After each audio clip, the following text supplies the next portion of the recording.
Et salut à tous, ça fait longtemps que j'ai pas parlé des nouvelles sorties, donc aujourd'hui on va s'attaquer au R50 de chez Canon. Alors là-bas je voulais juste vous parler un petit peu des specs sur une vidéo relativement courte, et puis je me suis dit tiens je vais chercher un petit peu les images de Canon pour illustrer un peu ce que je dis avec des images quali, et je suis tombé sur le teaser du R50.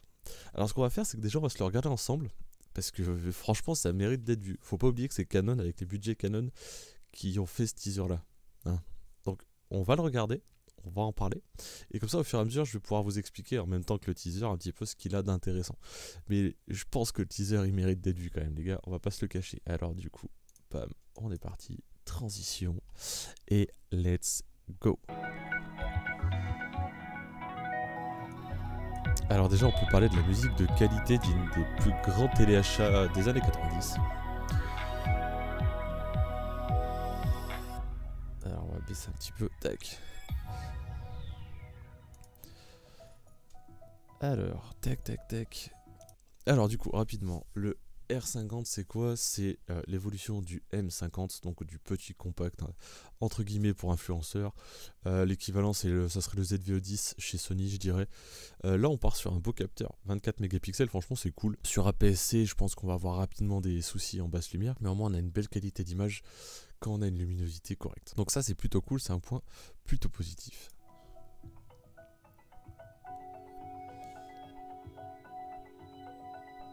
Alors là on commence directement à arriver sur un chef-d'œuvre.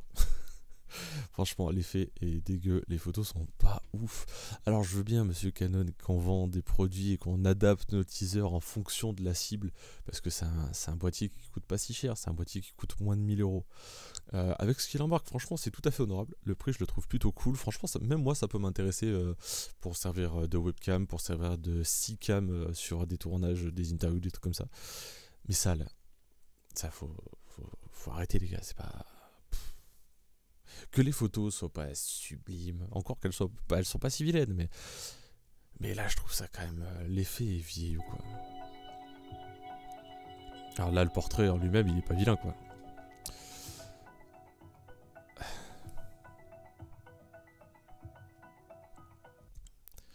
Alors là c'est pareil, alors vous avez des super modes assistés pour surtout ne pas apprendre à régler vos images vous-même. Alors ils le vendent, c'est normal, ok, c'est marketing tout ça. Mais vous allez voir qu'il passe quand même pas mal de temps à vendre le fait que le boîtier fait tout seul. Vous allez voir assez rapidement quand même que, alors pas sur le teaser, mais dans la vraie vie, que les modes full assistés, c'est pas forcément le meilleur choix. Et ça limite vachement la créativité. Après, il y est, il marche, ils le font depuis des années, donc je pense que petit à petit ça devient performant. Mais bon, vous pouvez pas régler votre profondeur de champ et tout ça vous-même à ce que vous auriez imaginé pour cette photo-là, donc ouais, je suis quand même vachement réticent là-dessus. En plus que c'est un APS-C, du coup vous avez un flou d'arrière-plan vachement limité, donc c'est là-dessus où il va falloir travailler un peu plus et vous peaufiner vos réglages pour avoir exactement ce que vous voulez. Donc franchement, là-dessus je suis pas ouf fan quoi. Alors il y a de l'assistance et puis il y a de l'assistance et de l'assistance.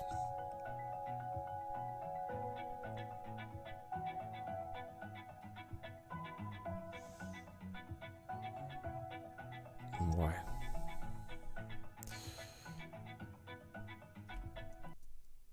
Quoi? Alors là il n'y a pas grand chose, il y a un peu les hautes lumières qui ont été retombées pour avoir plus de texture, même si moi je préfère la robe blanche, vraiment blanche, un peu cramée, je trouve ça plus joli. Mais bon, ça après c'est un choix, mais alors attends, la celle d'après c'est exceptionnel quand même. Ouais, je préfère presque celle de droite. Alors là, ça va à peu près, on n'a pas de ciel, ok? Alors là, on a un ciel, mais par contre si on regarde les rochers en bas à gauche, ils sont full pixelisés, c'est dégueulasse, non? J'ai l'impression que ouais, c'est pas beau quoi. Ouais. C'est pas transcendant, c'est pas révolutionnaire, ce que je disais, les modes assistés, c'est pas non plus... on dirait juste qu'ils ont mis un coup de Lightroom quoi. Alors par contre l'autofocus est excellent, l'autofocus est vraiment très bon, que ce soit en sport ou autre, hein, il marche aussi très bien en vidéo. L'autofocus est vraiment cool, si je dis pas de conneries c'est le Dual Pixel 2 et franchement il est hyper efficace. Le tracking de l'œil, comme depuis la gamme R5, R6, il est hyper efficace.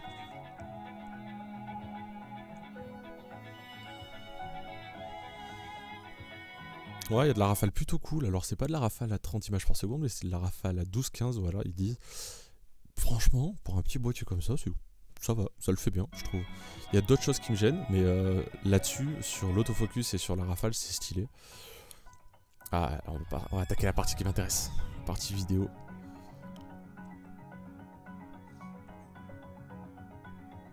« 4K 25 pour nous, du coup c'est plutôt cool. Ils auraient pu se fendre d'un petit 50, on va pas se le cacher, un petit 4K 50, ça devient la norme quand même maintenant. C'est un peu dommage qu'il l'ait pas, mais on va continuer un peu. L'écran orientable, c'est exceptionnel de toute façon. Pour la cible qui vont...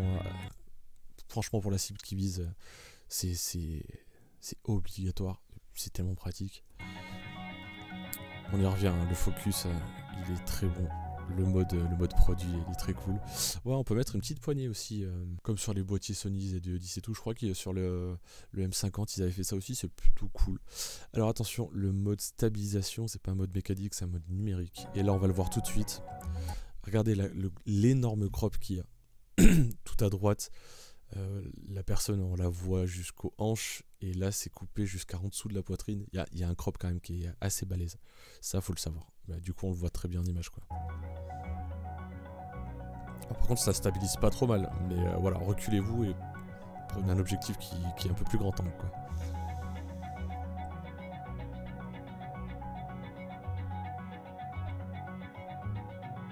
Ah, je connaissais pas ça. C'est pour bloquer l'horizon, c'est pas mal.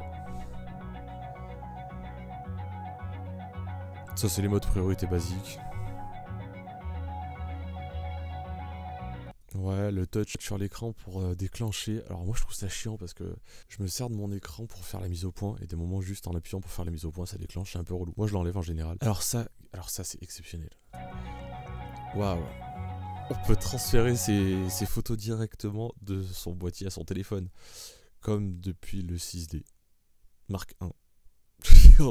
Ça a toujours existé chez Canon, quoi. Je comprends pas pourquoi ils en font la pub, quoi. Enfin, vraiment, c'est un truc qui a toujours existé avec EOS Utility et tout. Donc je vois pas vraiment. Donc voilà, on a fait le tour pour ça. Alors attends, bam, transition. Et du coup, ouais, là-dessus, j'ai pas trop compris. Le teaser est pas beau. Franchement, ils auraient pu faire mieux, les mecs, tu vois. Il y a quand même du gros budget. Le boîtier est cool en soi, mais vraiment, le teaser est pas ouf. Ils ont des trucs à montrer intéressants, ils ont d'autres trucs qui pour moi sont parfaitement inutiles.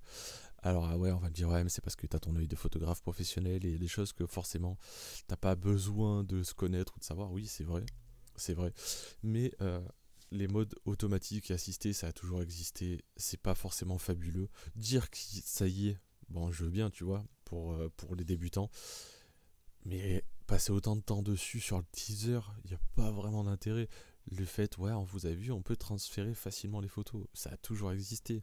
Vous pouvez juste mettre une petite slide ou un truc facile, mais vraiment passer tout un temps, faire de l'animation dessus pour dire waouh, on peut le faire. Je trouve ça un peu moins. Bon bref, on fait un petit débrief rapidement du boîtier. Alors c'est un boîtier APS-C 24 mégapixels, ça c'est plutôt cool. Alors le côté APS-C, forcément vous allez avoir des soucis en basse lumière, mais c'est un boîtier qui vaut environ 1000 euros. Donc 1000 euros en kit, c'est très abordable. Les qualités d'image ont l'air très très cool. Et franchement, comme je disais, c'est un boîtier qui peut moi m'intéresser. Le gros plus, même ce qui est devenu un peu obligatoire, mais c'est bien qu'il y soit, c'est l'écran orientable. Très honnêtement, c'est énorme. Pour toutes les parties vlog, pour les parties webcam, etc., c'est quand même hyper pratique le fait qu'il soit tactile pour le déclenchement. Moi, j'apprécie pas, mais je sais qu'il y a des gens qui l'utilisent, donc why not. Par contre, on peut lancer aussi les recs de l'écran tactile, et ça, pour du fast cam, c'est plutôt stylé. La petite poignée trépied, ça peut être intéressant, c'est chiant parce qu'on peut jamais régler à la bonne hauteur, mais c'est surtout en vlog, je trouve ça vraiment intéressant d'avoir juste la poignée déclenchée. Alors par contre, il y a la stabilisation numérique, et justement je me disais avec la poignée trépied, la stabilisation, il va falloir un sacré grand angle pour que ça passe et que ça vous recadre comme il faut, sans vous cropper la tête, et en même temps le fait d'avoir un grand angle ça risque de pas mal déformer. Donc à mon avis il faut trouver un juste milieu ou avoir le bras long. Donc à voir, à tester. Ça je suis un peu curieux d'essayer honnêtement. Si on passe sur la partie vidéo, alors il y a une chose qui est cool, c'est qu'ils ont mis du 100 images par seconde mais pas en 4K. Donc c'est du 4K 25 et du 100 images par seconde en Full HD, mais déjà en Full HD on a de la belle slow-mo. Ça c'est plutôt cool. Par contre il n'y a pas de log. Ça c'est dommage qu'ils aient pas mis un petit log, mais sans parler du log 3, mais au moins un petit côté un peu flat où on peut refaire un peu d'étalo dessus. C'est parti pour être un boîtier pour les créateurs de contenu et pour ceux qui veulent vraiment pousser un petit peu plus la qualité d'image et tout, gagner un petit peu plus en plage dynamique aussi, ça aurait été franchement plutôt sympa. L'autofocus est monstrueux, c'est le Dual Pixel 2 comme on l'a dit, il est très bon, le tracking de l'œil, le tracking des animaux et tout, ça marche de la folie, ils ont pu le tester déjà depuis la gamme R5, R6, même au début je crois qu'il l'avait déjà mis sur le R. Et du coup, c'est quand même une technologie qui marche de fou furieux. Et ça, franchement, c'est cool que sur un petit boîtier comme ça y soit. Après, on va parler de connectique. Et de connectique, là, encore une fois, Canon, vous cassez les Ah, mais non, on n'a plus le droit de le dire. Mais non, Canon, vous cassez les pieds. Alors, il y a une prise micro, mais il n'y a pas de prise casque pour monitorer. Et ça, pourquoi, au fait? Pourquoi, sur tous ces boîtiers-là, vous n'allez pas nous faire péter une petite prise jack? Sans déconner, ça coûte que dalle. Et au moins, on peut écouter son son, savoir si on a un son éclaté et si on va flinguer des rushs ou pas. Ça, franchement, alors oui, c'est bien, il y a la jauge et tout. Mais si on fait les tests un peu à voix basse et qu'on se rend pas compte et qu'on monte en énergie pendant le tournage, et ben on va juste éclater le son. Et si on a un pote qui cadre derrière, bah ça sert à que dalle au fait, parce que lui, il pourra pas l'entendre. Et c'est un peu dommage pour une fiche mini jack de pas avoir ce genre de connectique. Deuxième chose qui me saoule chez Canon, et ça c'est une grosse daube, c'est les HDMI micro. Alors il y a un HDMI, ouais super, on va pouvoir mettre un moniteur, mais c'est encore un micro, franchement, j'en pète 3 par semaine. C'est trop fragile, c'est trop fin. Quand on a une utilisation intensive, ça tient pas. Franchement, ça c'est méga relou. C'est vraiment quelque chose que je comprends pas chez eux. Alors après, on a une fiche USB-C pour faire du transfert de photos, etc. Je sais pas quoi ça sert, honnêtement. Peut-être à le brancher en webcam. Ça, j'ai jamais fait encore, donc je peux pas vous dire. Mais ouais, franchement, au niveau des connectiques, ils sont quand même pas cassés le cul, quoi. Alors ensuite, en termes de batterie, c'est des LPE17. Alors forcément, on peut pas avoir des LPE6 sur un boîtier de cette taille-là. Donc c'est des LPE17, c'est des batteries qui sont éclatées. Il y a 1 heure de tournage grand max, mais en même temps on peut pas faire beaucoup mieux parce que le boîtier est petit, compact, ça c'est cool, et forcément il y a une compensation derrière, et c'est le fait d'avoir une petite batterie parce qu'on peut pas se permettre d'avoir un slot monstrueux. Donc forcément c'est des petites batteries, il va falloir penser à en avoir beaucoup, ou alors à acheter un système pour le mettre directement en alimentation sur une prise, pour avoir un temps de tournage un peu plus long, un peu plus conséquent, sans avoir besoin de changer de batterie toutes les 50 minutes. Mais ça, c'est normal, ça, c'est pas vraiment de leur faute, c'est physique, on peut pas rentrer des grosses batteries dans un petit boîtier comme ça. Donc voilà, tout ça pour environ 1000 €, avec un objectif kit lambda. C'est plutôt cool, je trouve ça plutôt intéressant. Comme je vous disais, moi ça peut m'intéresser en 6cam ou en webcam. Ça peut être plutôt cool, c'est petit, c'est compact, ça va plutôt bien. 24 mégapixels, un beau 4K, j'ai l'impression que le 4K quand même est plutôt cool malgré le manque de l'œil. Voilà, je pense qu'on a à peu près fait le tour. Je trouve que le boîtier et l'annonce du boîtier est cool, même si ça n'a pas l'air forcément révolutionnaire de fou par rapport au M50. Ça a l'air d'être un beau gap, ça a l'air d'être un peu mieux. Mais il y a encore des choses qui me dérangent. Ça reste un boîtier ultra compact pour 1000 €, on peut pas non plus lui demander d'aller. Voilà, j'espère que cette petite explication de la sortie du R50 vous a plu. Moi, ça m'a fait marrer de regarder ce petit teaser parce que vous allez voir très prochainement, je vous sors la présentation du R8 et le teaser, c'est pas du tout la même chose. Bon, voilà, en attendant, j'espère que ça vous a plu et moi je vous dis à la prochaine. Ciao.